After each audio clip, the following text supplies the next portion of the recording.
RCMP endorsed policing plan that would not need the Emergencies Act to deal with the Freedom Convoy was never communicated to the Liberal cabinet prior to them invoking the Emergencies Act, the commission hears.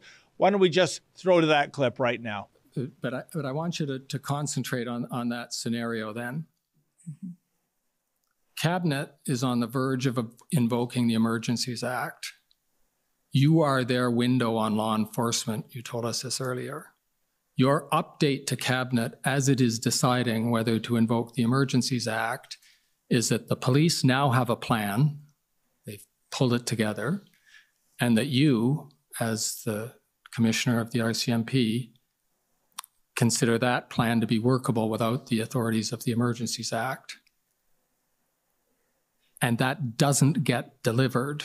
Your messages don't get delivered to Cabinet when they then deliberate on the invocation of the Act.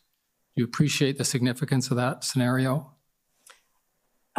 Yes and no, because we had spoken about the fact that we had an integrated planning cell, that we were bringing together a plan, an enforcement plan to go forward. So there was talk about a plan, and that a plan was in progress. I reported on that, I believe, in my previous IRG. So it wasn't a brand new concept.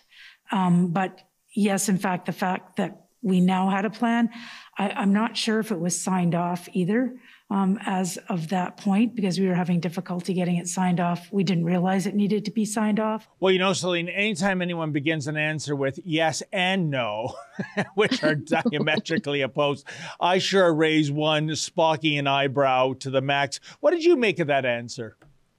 Well, you know, just before that as well, they went through the fact that this plan had already been approved by OPS, WPS, and other officials within the RCMP. So you have clearance from all the police to use this plan to be able to negotiate with protesters, right? So we already concluded in previous testimonies as well that that was what they wanted, and in multiple ways was a shutdown. Another example is at the Coutts blockade, ex-Transport Minister of Alberta, Rajan Sawhney, she was withheld from the provincial government in Alberta from actually going forward and being able to conduct those, well, just to hear them out, right?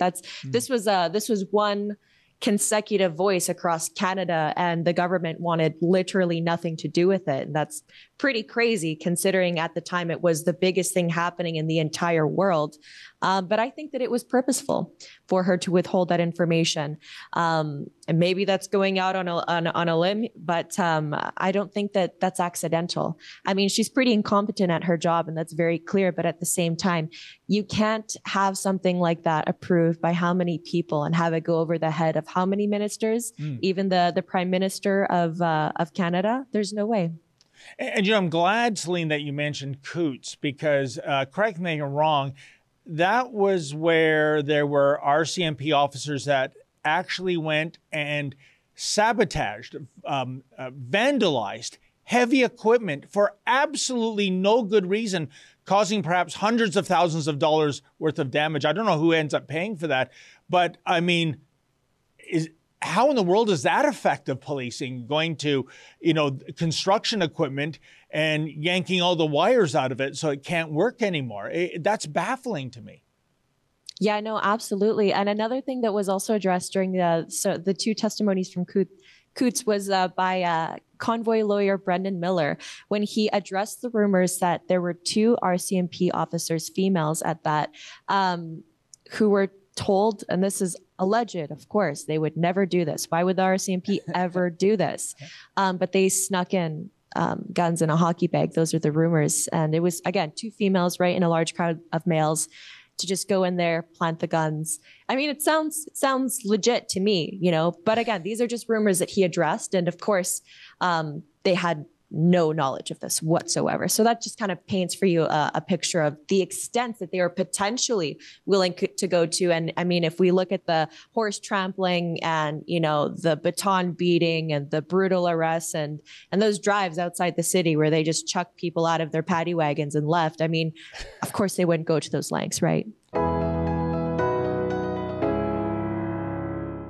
What you just saw was an excerpt from my nightly show, the Ezra Levant Show. Every weekday, I do a monologue. Usually it's about half an hour.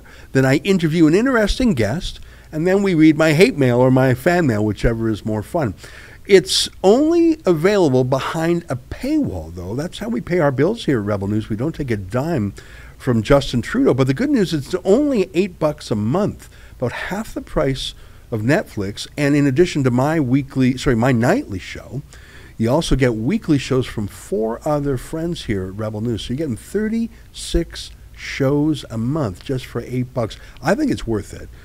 And even if you're not quite sure, do it anyways, because we rely on viewers like you to keep us free and independent. I promise you I'll never take a dime from Trudeau. Just go to rebelnewsplus.com and click subscribe. Thanks.